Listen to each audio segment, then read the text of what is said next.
আজ সকালবেলা থেকে না প্রচুর বৃষ্টি পড়ছিল। আর সকালবেলায় ভাবছিলাম যে একটুখানি ইলিশ মাছ হলে ভালো হয়।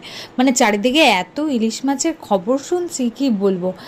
আর এদিকে যেই বলেছি যে আমার ইলিশ মাছ খেতে ইচ্ছে করছে, শাশুড়ি মা আর আমার হাজব্যান্ড মিলে বাজারে গেছে, দিয়ে এখানে ইলিশ মাছ এনেছে।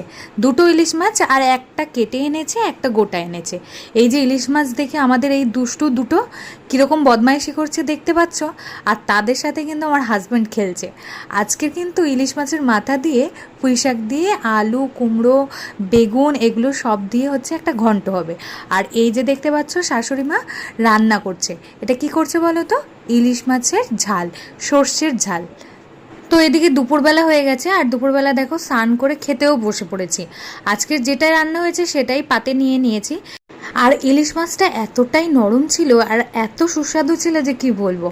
এদিকে বিকেল হয়ে গেছে, আর বিকেলে দেখো আমি একটা গোটা আপেল নিয়ে বসেছি। তারপর সন্ধেবেলা আমার একটা ছোট্ট ননদ আছে, আর সে আমাদের কিন্তু আজকে পিৎজা খাইয়েছে। আর পিৎজাটা না অসাধারণ ছিল।